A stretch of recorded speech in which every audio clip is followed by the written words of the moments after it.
Salut les prévoyants, salut les abonnés, salut à tous, j'espère que vous allez bien. Aujourd'hui, on se retrouve pour un premier test, on va dire, une découverte de deux modèles phares de chez TID Radio. Vous cherchez à vous former dans le domaine des communications de survie? Vous voulez en apprendre plus dans le domaine de la radio sans avoir à gaspiller des heures dans des recherches sur Internet? Mon contenu Patreon est fait pour vous. Alors n'attendez plus et souscrivez. Donc le TID Radio TDH3 qui est le tout petit modèle, ça fait un moment qu'on m'en parle. J'avais un collègue qui m'avait dit il faut que tu te le prennes parce qu'il est vraiment chouette en termes de fréquence, de firmware, de programmation. On peut même le contrôler à distance. Enfin bref, c'est une dinguerie. Donc ça, on verra tout ça sur le Patreon prochainement. Donc le TDH3 qui est vraiment tout petit, on verra juste après, on fera une petite comparaison, et son grand frère, le TDH8, qui est beaucoup plus mastoc, et qui est vraiment intéressant, plutôt par sa robustesse et par sa puissance, et on va dire un petit peu aussi sa polyvalence. Donc je vous passe bien sûr les unboxings, il n'y a aucun intérêt à ouvrir des cartons, on va perdre du temps pour rien. Donc TDH3, TDH8. Donc c'est des modèles qui se ressemblent quand même pas mal au niveau de l'écran, au niveau des boutons un petit peu moins. Voilà, ça reste des radios vraiment abordables.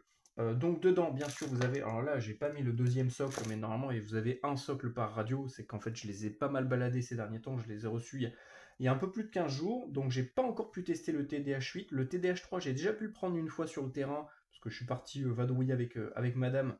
Et donc, bah, forcément, il fallait communiquer. Et vu que je l'avais dans le coffre, je venais à peine de les recevoir. Bah, je me suis dit, bah, quitte à les avoir sous la main, autant tester le TDH3. Donc, il n'y a rien qui a été modifié. Hein. Il n'y a pas de flashage de firmware. J'ai débridé rien du tout. Tout est d'origine. Donc, j'ai pu faire un premier test sur quasiment 4-5 jours. Bombardino.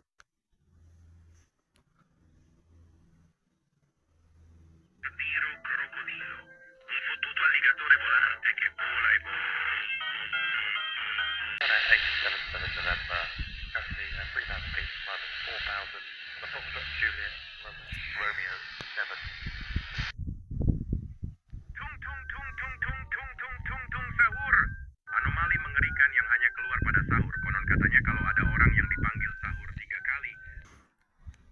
Ok ta mère.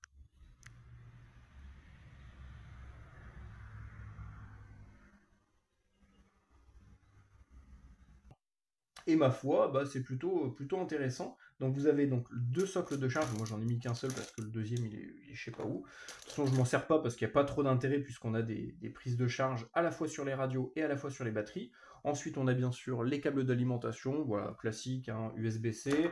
Vous connaissez les deux manuels d'utilisation, mais bon il n'y aura pas trop d'utilité. Moi je m'en suis jamais servi des manuels d'utilisation. Deux antennes. Donc c'est les mêmes, hein, que ce soit sur le TDH3 ou le TDH8.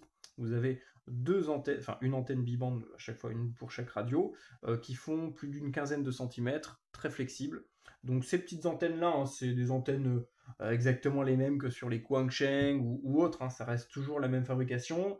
À la base, vous avez une petite self, ça permet de rallonger la longueur de l'antenne. Donc ces antennes-là, en termes de performance, hein, généralement, et je pense que je ne me tromperai pas sur celles-là, parce qu'elles sont toutes conçues à peu près de la même manière, en UHF, on a une assez bonne performance puisqu'on est sur un quart d'onde réel, hein, ça fait à peu près 16 cm, donc au niveau du rayonnement, c'est nickel. Si on envoie 5 watts, on a à peu près 5 watts de rayonné. En VHF, par contre, c'est une antenne raccourcie, mais ça reste quand même pas mal. Moi, en tout cas, je m'en suis un petit peu servi, que ce soit en maritime, en aéronautique, bien sûr, de l'écoute, hein, parapente, etc. Il n'y a aucun souci, ça fonctionne très bien. Donc en termes de couverture réelle de ces antennes-là en VHF, on va être autour des, allez, on va dire qu'entre 140 et 160, ça va pouvoir fonctionner relativement correctement. Au-delà de ces fréquences, bon voilà, le TOS va être un peu plus élevé, mais ça c'est normal, ça sera le cas sur toutes les antennes. Ensuite, on retrouve deux blocs de charge. Alors je suis désolé, il y aura peut-être une inversion, mais je pense que le petit chargeur c'est pour le petit TDH3, le gros chargeur c'est pour le TDH8. Oui, ça me semble être logique puisque là il y a plus de capacité de batterie, là il y en a un petit peu moins. Donc là, sur le petit, on est sur du 5 volts 1 ampère. Et ici, on est sur du 5 volts 2 ampères. Voilà, ce qui paraît logique. Le petit pour la petite et le gros pour la grosse. Ensuite, on a les batteries. Donc, batterie du TDH3. Alors, à vue d'œil, ça, ils ont foutu des 18650 à l'intérieur. C'est pas mal parce que ça va nous permettre soit de pouvoir potentiellement, si vraiment il n'y a pas de choix, il n'y a pas le choix, de pouvoir potentiellement réparer la batterie en changeant les cellules à l'intérieur. Et on a aussi une bonne capacité. Voilà. Là où sur celles-là, bon, elles sont quand même relativement mastoc, hein, celles-là, mais par exemple sur des plus petites radios, bah, généralement on va retrouver des toutes petites cellules plates, et celles-là sont pas très performantes. Là pour le coup on est sur des grosses cellules, que ce soit sur le TDH8 ou le TDH3, donc c'est pas mal. Moi j'aime bien le format 18650. Donc là on est sur bien sûr des batteries 7,4 volts, hein, sur les deux ça sera du 7,4 volts. On a 2 ampères 5, 2500 mAh, ou 18,5 Wh, c'est-à-dire qu'on peut transmettre pendant 1 heure 18,5 watts, ou la moitié pendant 2 heures, etc. etc. Voilà, c'est juste des divisions ou des multiplications à faire pour connaître la durabilité de la batterie en émission. Là, on parle bien du poste lorsqu'il transmet. Donc quand même 18,5 watts durant 1 heure en non-stop, c'est quand même pas mal au niveau de l'autonomie. Là, on est pareil sur du 2500 mAh. Alors voilà, à voir si c'est réel ou fictif. En tout cas, moi, les premiers tests que j'ai pu faire sur le TDH3, l'autonomie était vraiment très bonne. En plus, j'avais oublié de l'éteindre et il est resté allumé pendant 3-4 jours. Il n'a pas bronché, j'ai perdu une barre de batterie, mais ça fonctionnait toujours. Même à une barre, on peut tenir la journée sans problème. Donc voilà, au niveau des batteries, rien à signaler. L'avantage du TDH3, moi c'est quelque chose que j'apprécie, en fait les deux sont bien et pas bien, c'est que sur le TDH3 on a le clip ceinture sur la batterie, donc ça c'est pratique si vous voulez prendre d'autres batteries, vous pouvez directement les clipser à votre ceinture. Moi c'est ce que je fais dès que je suis en vadrouille, j'ai la batterie principale dans la radio et une batterie de rechange à la ceinture, donc ça peut être pratique. L'inconvénient c'est que si vous voulez la ranger dans un sac à dos, dans une pochette, le clip ceinture peut gêner. Là où justement la batterie qui n'a pas de clip ceinture, c'est pratique parce qu'on peut la mettre facilement dans une pochette, mais c'est pas pratique parce qu'on peut pas la mettre à la ceinture. Donc vous voyez, il y a toujours cet équilibre, voilà, il y a toujours un balancier qui va se faire entre vos besoins et ce que peut vous proposer le matériel. Donc ça va être à vous d'adapter aussi, et bien selon vos besoins, tout ça. Après voilà, c'est pas grave, hein. Moi les batteries comme ça, je les fous dans la poche et puis voilà, ça marche aussi très bien. Et ces batteries là, je les mets sur des systèmes en molle, parce que j'ai toujours une pochette molle dans mon sac à dos ou sur le sac à dos, ou le sac à dos est même peut-être potentiellement équipé en molle. Donc voilà, je le clipse dessus et puis c'est réglé. Au niveau, on va dire, de l'étanchéité, j'ai l'impression, je dis bien j'ai l'impression que le TDH8 est un peu plus résistant aux éclaboussures. Je ne vais pas dire qu'il est étanche, mais en tout cas, ah non, sur les deux on a le joint. Donc sur les deux on a le petit joint d'isolation au niveau des connecteurs de la batterie. Donc ça c'est pas mal parce que ça veut dire que même si la radio est un petit peu éclaboussée, l'eau ne rentrera pas jusqu'au connecteur et ne nous fera pas un court-circuit. C'est un truc tout bête, hein, mais il y a pas mal de radios qui ne l'ont pas. Alors je sais pas si le Quansheng...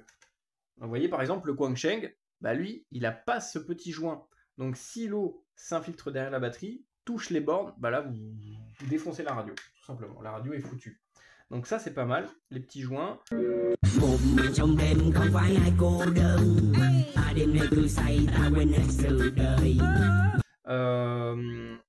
On a deux systèmes de fixation différents. Donc sur le TDH8, on a un système, c'est pour ça que je vous dis que j'ai l'impression qu'il doit être au moins IP55, IP56. Vraiment, je viens de le recevoir celui-là, je l'ai jamais allumé, je crois pas. Ou peut-être une fois vite fait pour voir s'il fonctionnait. Mais on va regarder dans le manuel. Je sais pas s'il est IP quelque chose. Je vous mettrai les liens si ça vous intéresse, parce que c'est des radios quand même relativement intéressantes pour ceux qui veulent débuter. Je sais que le TDH3, lui, il est génial pour les firmware. Non, j'ai pas d'infos. Là, il y a la programmation sur OD Master, ok. Bon, en tout cas, à première vue, la radio a l'air un peu plus résistante à l'eau, même si vous voyez qu'on a quand même des prises en USB-C, donc faites gaffe. Faites gaffe à ça parce que si vous posez par exemple la radio dans une flaque, l'eau va rentrer dedans, et là, vous allez forcément bousiller la batterie. Alors, peut-être qu'il y a une sécurité dessus, je suis pas sûr, je vais pas tenter le diable, mais voilà. On a déjà une prise de rechargement ici. Et alors, est-ce que sur celle-là... Alors, sur celle-là, en fait, on a... Voilà, la prise de rechargement est uniquement sur la batterie. Ça, je trouve que c'est pas mal. Les prises directement sur les batteries. Là où sur les Quansheng, par exemple, sur les batteries d'origine, on n'a pas de prise USB-C. Il faut vraiment passer par la radio pour recharger la batterie.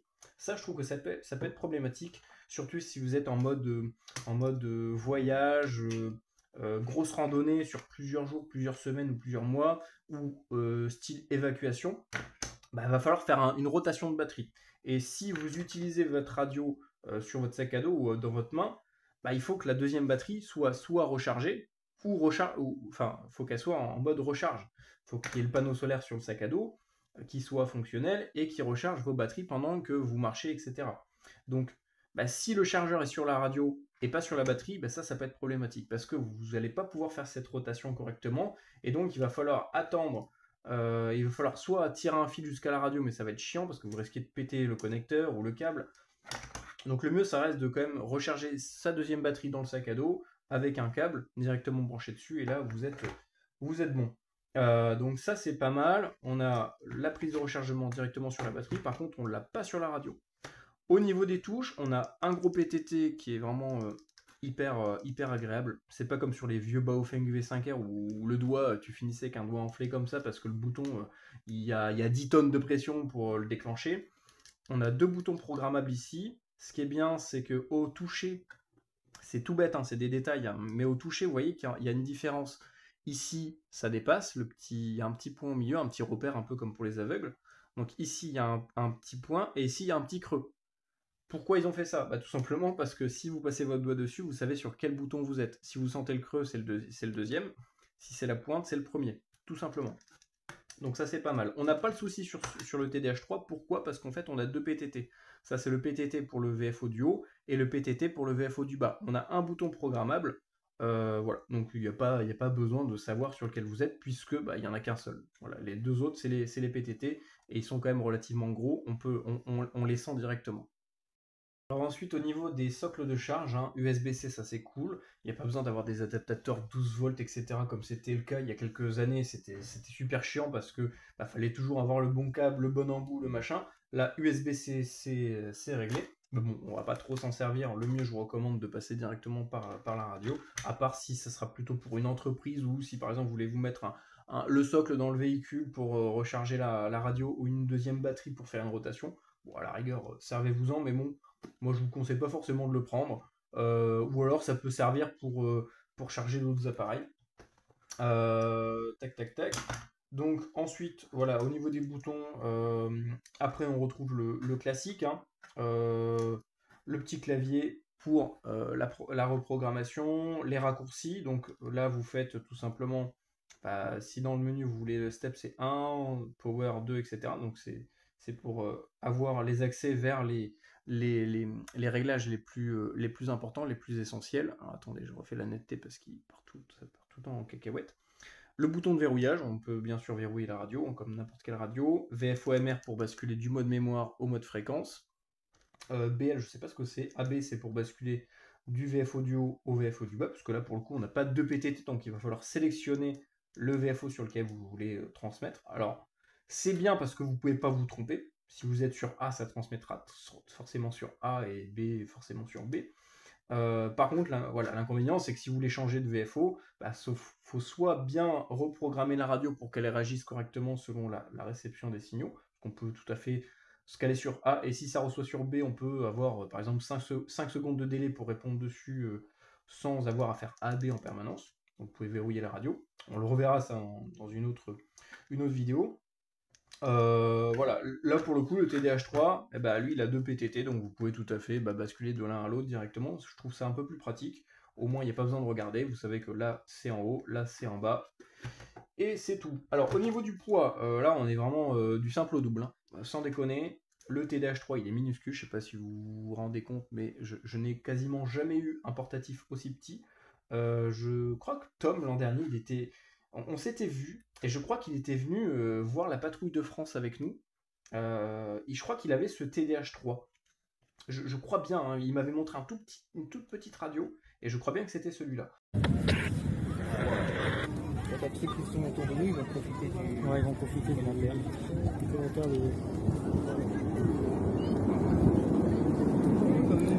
On sent vraiment la sensation de magnifique, tout simplement. Ouais, alors est-ce que c'est bien les sorties FCF? Bah évidemment.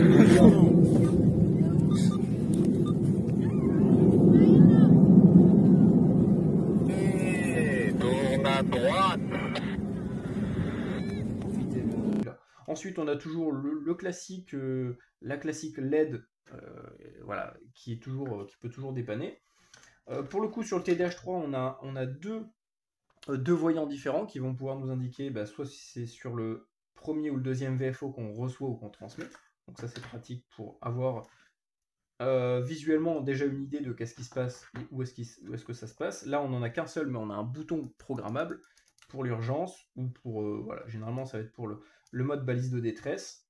Voilà. Sinon, en termes de puissance, on est là à peu près, je crois, sur du 4-5 watts. Hein. Généralement, c'est ça, hein, surtout vu la taille du Pocket, on est sur 4-5 watts. À savoir que sur les firmware, généralement, on va pouvoir remodifier tout ça, on peut un peu faire ce qu'on veut.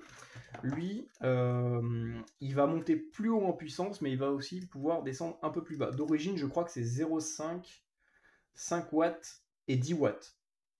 Alors généralement la puissance haute, on peut monter à pleine puissance que si la batterie est entièrement chargée sur une certaine partie du spectre radio, voire sur alimentation. On le testera tout ça, je ne vais pas vous dire de bêtises, mais voilà. En tout cas sur le papier, ce qui est bien, c'est qu'on peut le descendre à 0,5 watts sans avoir à modifier de firmware ou quoi que ce soit. Donc si on veut se mettre sur du PMR 446 et qu'on veut jouer le jeu, ou qu'on veut de la faible puissance pour économiser de la batterie, je vous recommande de partir sur celui-là en 0,5 watts, c'est très très bien. Voilà, on va passer à la phase de test, hein, tout simplement. Hop, donc vous voyez, lui, c'est un système tac, tac, hop, et c'est fait. On va mettre l'antenne, donc c'est les mêmes, on s'en fout, on peut les intervertir. Le TDH3, lui, pour le coup, c'est un système avec...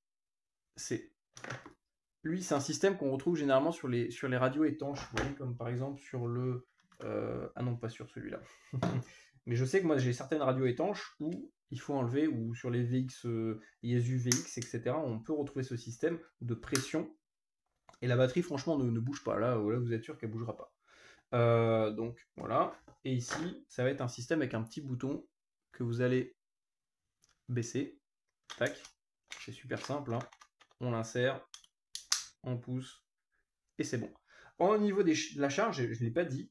Donc on a une prise de charge sur la radio et une prise de charge sur la batterie. Donc là pour le coup on est sur quelque chose d'un peu plus polyvalent.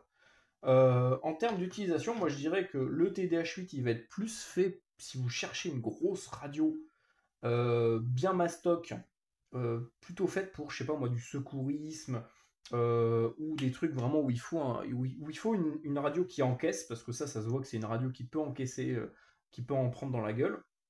Le TDH3, ça va être plus pour avoir quelque chose de discret mais de polyvalent.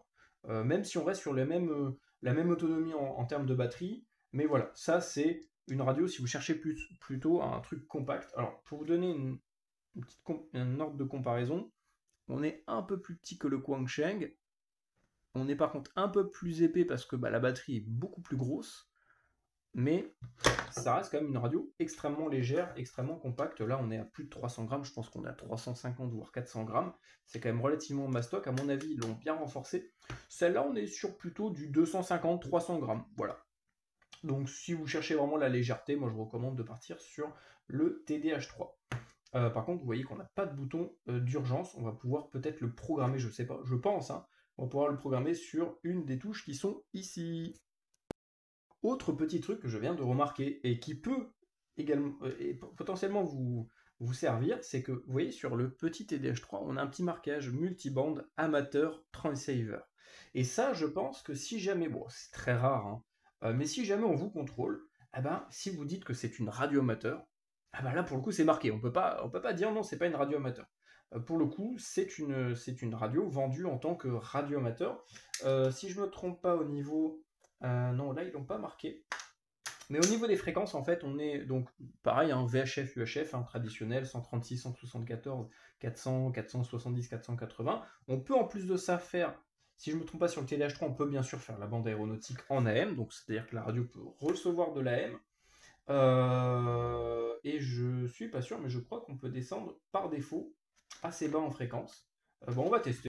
Donc on va allumer les radios et puis on va voir ensemble comment ça se présente. Alors j'ai l'impression que comment on peut personnaliser l'écran au démarrage. Alors là j'avais mis comme quoi je voulais l'écriture, ici on a le logo, donc je pense qu'on peut mettre une image ou ce qu'on veut.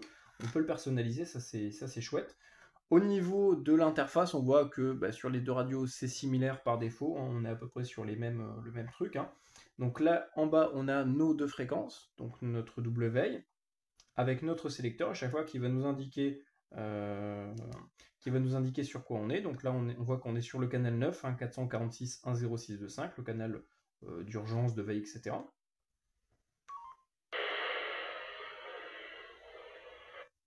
Ah. Alors on va faire un test après, on fera un test en conditions réelles, parce que il y a le relais perroquet qui est à quelques dizaines de kilomètres de chez moi. Ah bah vous voyez que ça a déclenché le perroquet. Alors attendez, voilà, on va faire un test. Là c'est parfait, on va pouvoir bien tester le truc. Alors on était en puissance basse, j'avais pas fait gaffe qu'on était réglé sur le relais perroquet. On avait réglé le CT. Ouais, 34 unités portables en test.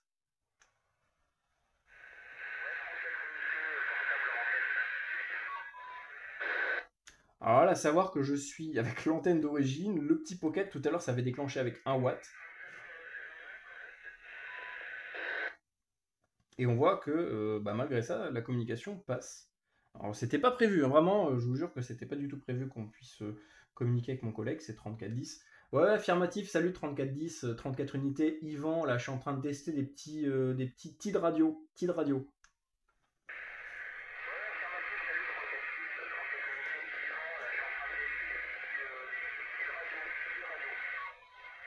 Bon, le relais est un petit peu loin, donc il n'arrive pas à me choper correctement, mais on entend que malgré le grésillement, on entend parfaitement la voix, la modulation est claire, il n'y a pas de saturation, donc voilà.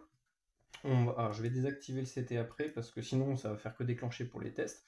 Donc ici on voit qu'on a un WFO, donc le sélecteur, c'est là où on va, alors là pour le coup, le sélecteur sur le TDH3, il va juste nous servir à...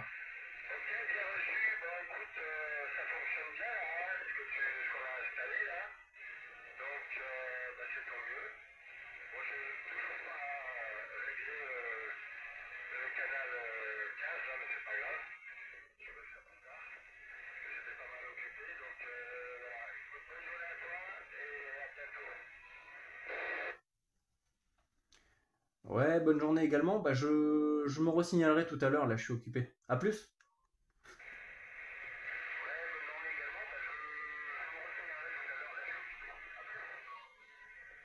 Bon, je vais désactiver le CT.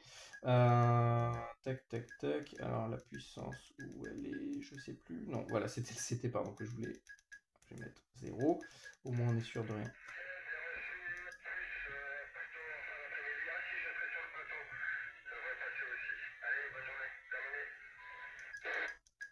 Ouais, ensemble on a installé un petit relais sur le dev. Bon, on l'avait mis à l'époque, donc relais pour tout ce qui va être urgence, etc. Alors là, attendez, parce que mon ordi, je sais pas qu'est-ce qu'il fait là, il se met en veille. Donc le petit sélecteur sur le TDH3 va surtout nous servir à configurer la fréquence sur laquelle on se règle avec le sélecteur. Et vous voyez que en gros, qu'est-ce que ça m'affiche? Tout simplement la fréquence sur laquelle je suis réglé. Donc si je bascule de A à B, on voit que ça change. Hein. Donc hop. Ici, on a l'information au niveau de la tonalité. Donc off, c'est qu'on n'a pas réglé de tonalité. En émission, pareil, hein, si j'en ai une, ça va me l'afficher. Ensuite, save, la petite note, c'est pour le Roger Beep. On est en mode VFO. Enfin voilà, on a les informations de base, la puissance, le niveau de signal, la bande passante. Bref, on a vraiment le nécessaire. Hein. Là, on est vraiment sur le firmware d'origine. On va pouvoir, par exemple, aller sur la bande aéronautique. Vous voyez que... Hop, mince, je l'ai éteint.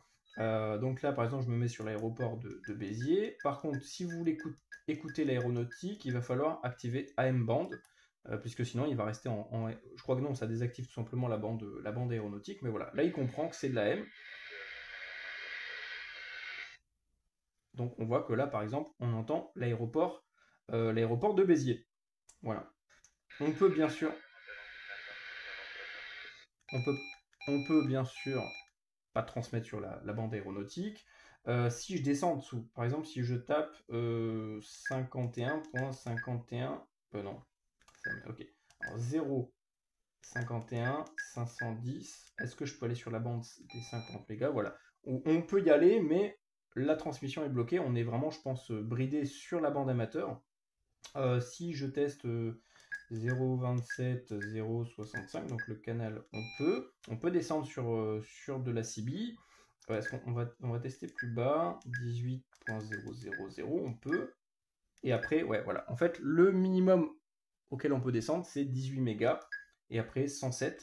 Et je crois que le maximum, ça doit être 1000 MHz, donc 1 GHz, au niveau des fréquences hautes. On est quand même pas mal. Bien sûr, donc qu'est-ce que je disais? Donc au niveau de... Alors, je vais me caler un peu en dessous pour pas transmettre n'importe quoi. Sur la bande amateur, bien sûr, on peut transmettre, il n'y a aucun problème. Je crois que la limite, ça doit être 148. Alors, si on fait ça, on peut. 147, 800, on peut aussi. Et si on tape, par exemple, 150, là, par contre, on ne pourra plus. Vous voyez là, la transmission est bloquée. Pareil sur la marine, hein, vous voyez qu'on ne peut pas transmettre. Par contre, ça, on pourra le débloquer via le logiciel. Alors, en UHF, c'est pareil. Hein, on peut... Oula. Ah bah tiens, on va écouter le relais radioamateur. Bon, là, on le capte très mal. C'est pas grave, on va laisser tomber. Par exemple, 433 500, on va pouvoir transmettre également dessus. 446, je l'ai montré, on va pouvoir faire du 446. Par contre, au-dessus, je pense que ça va être bloqué. Si on tape 450, ça va être la limite. Je pense qu'ils l'ont bridé dans les portions réservées aux radioamateurs américains. Donc eux, ils ont de 130 à 150. Et ce qui est bien, c'est que justement, entre 130 et 150, il y a nos deux bandes libres en fait. Le PMR 446 et le LPD 433. Alors, 150, je peux... Ah, voilà, 150 00625, vous voyez que c'est bloqué. Pareil, on va pouvoir le débloquer via le firmware et pouvoir transmettre quasiment sur n'importe quelle fréquence. Mais par défaut, par sécurité, ils l'ont laissé bloquer. Voilà, à ce niveau-là. Je pense que sur le TDH8, ça va être la même chose. Hein. On va tester... Donc, attendez, où je suis là? On va revenir. Vous voyez qu'on peut transmettre sur le 446. Si je vais sur du 145, on va descendre un petit peu. On peut transmettre sur du 145, sur du 100. Qu'est-ce qu'il a le scanner? Sur du 146, on peut. 148, on peut normalement. Au-delà de 148. On ne peut plus, voilà, comme sur l'autre, hein, c'est pareil, donc pareil sur la marine, on ne peut plus. Là, on n'a pas le bip parce que j'ai pas activé le bip. Ah. On va pouvoir également écouter l'aéronautique, normalement, si je me trompe pas. Alors, je vais fouiller, peut-être que... J'ai pas regardé au niveau des fréquences couvertes par cette radio-là. Je pense qu'on est un petit peu moins large.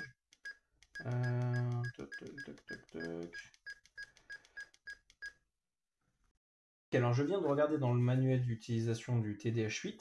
Alors c'est une radio qui va uniquement faire de la FM, donc 136, 174 et 400, 512.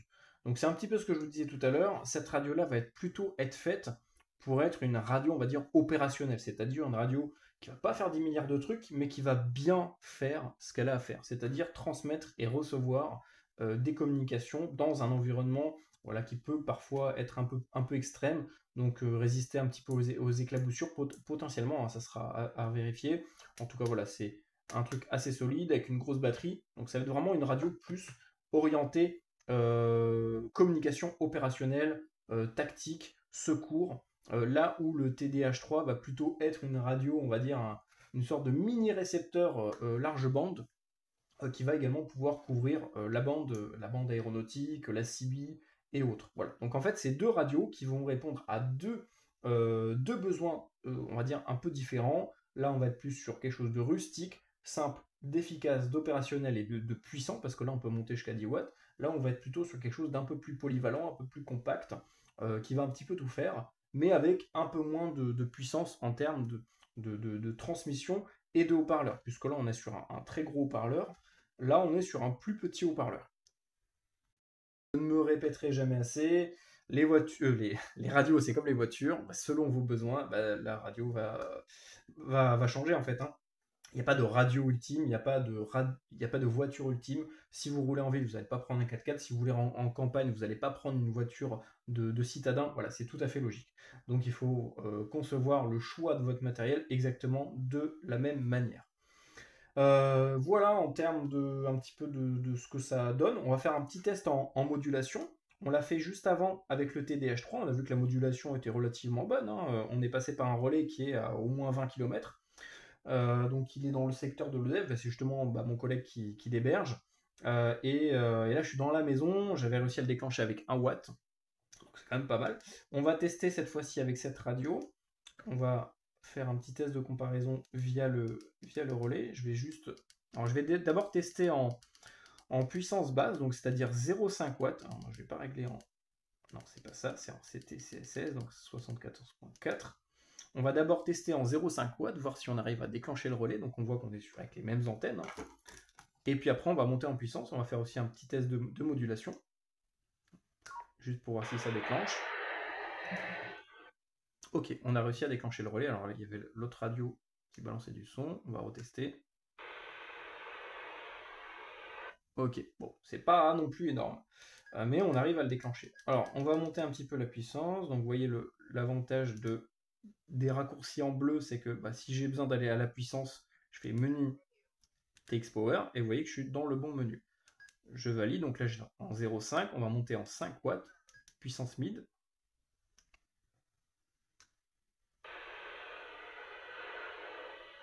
Alors j'ai l'impression qu'elle est un petit peu moins sensible, celle-là, c'est peut-être l'environnement, je sais pas. On va refaire un test, en la mettant ici. Ah non, c'est juste que j'étais pas dans le couloir en fait. Voilà, on va faire un test, je vais parler dans la radio. Test avec le TDH8 via le relais. Voilà. J'ai perdu le signal, on va refaire le test. Test TDH8 via le relais.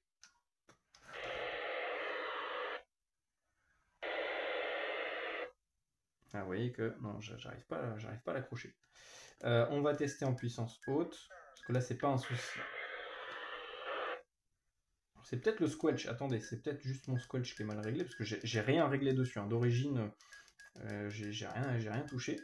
Tac, tac, tac. Alors le squelch, il est où? Non, squelch 1, ok. On va tester en 10 watts. Test TDH8 via le relais en 10 watts. 10 watts.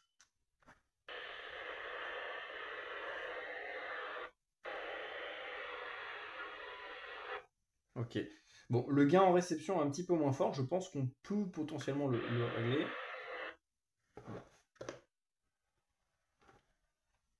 Bon, le TDH3 pour le moment est meilleur quand même.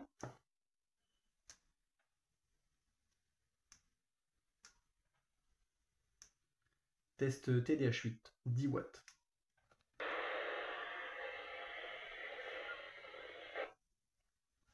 La réception, je sais pas si c'est l'émission ou la réception qui déconne. On va refaire un test. Test TDH8 10 watts via le perroquet.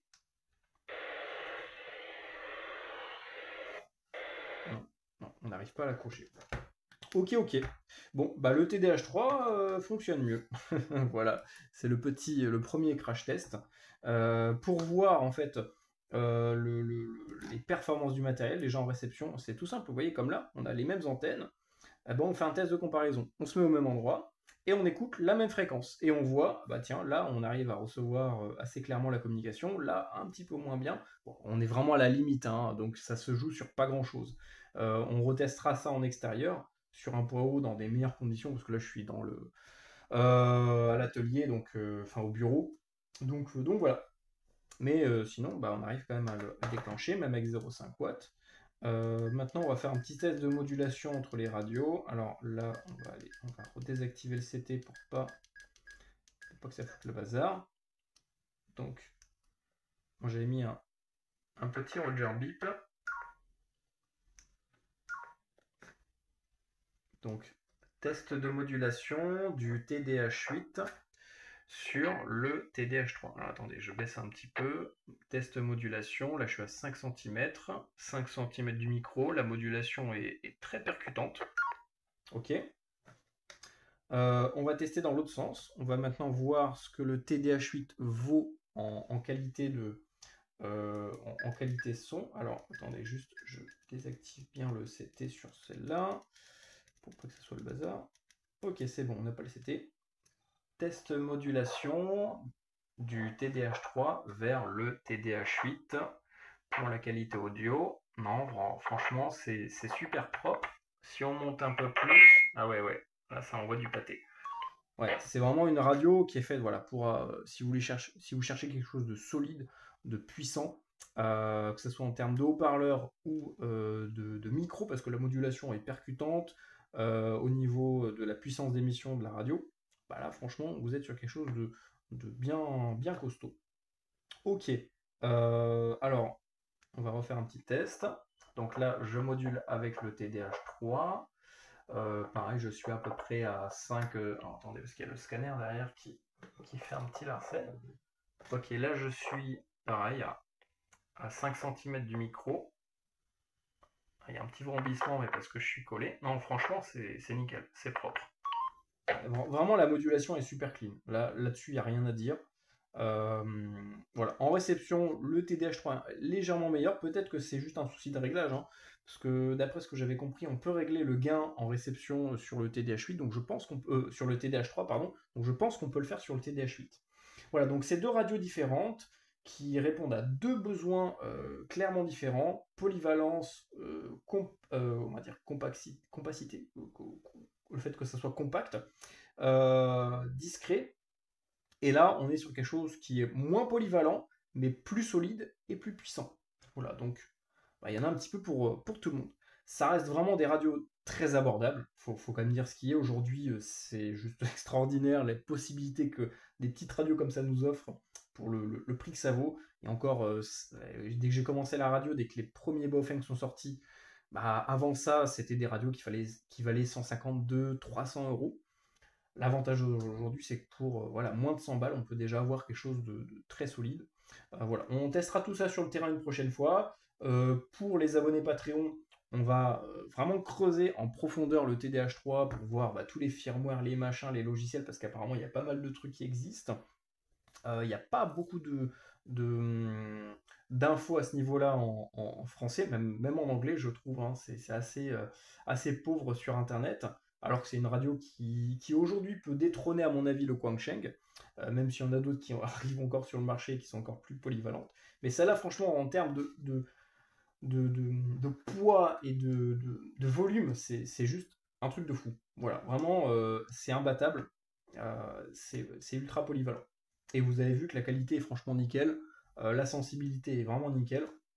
Donc voilà. Donc petit TDH3, petit TDH8.